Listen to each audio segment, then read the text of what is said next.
Hi, welcome to RGB Spectrum at InfoComm 2023. My name is Joseph Caste.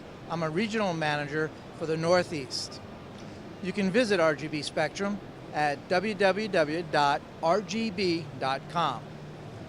Today, we're talking about how to make decisions better and faster in a controlled environment.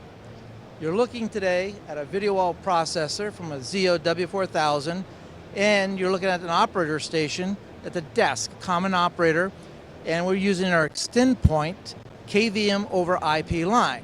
Here, we're illustrating up to 8 controllable windows.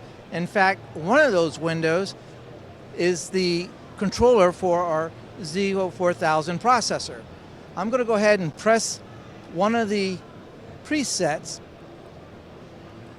and change the layout on the video wall processor from mini out to a full screen. I'll do one more.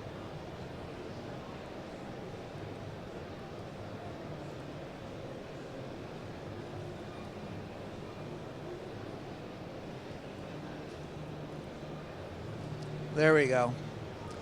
To a 4-up. You can have multiple layouts, multiple presets on the video wall.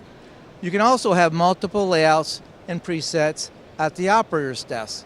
We can control which operator has access to which controllable PCs. Furthermore, we can extend and scale not only in the room but outside the room to mobile devices. Here in the desk, you can see a couple of mobile devices, iOS or Android, and we're pushing a signal to a field person. We need to have them see this video. They can assess and make decisions out in the field very quickly in real time. Thanks for visiting RGB Spectrum. Hope to see you next year.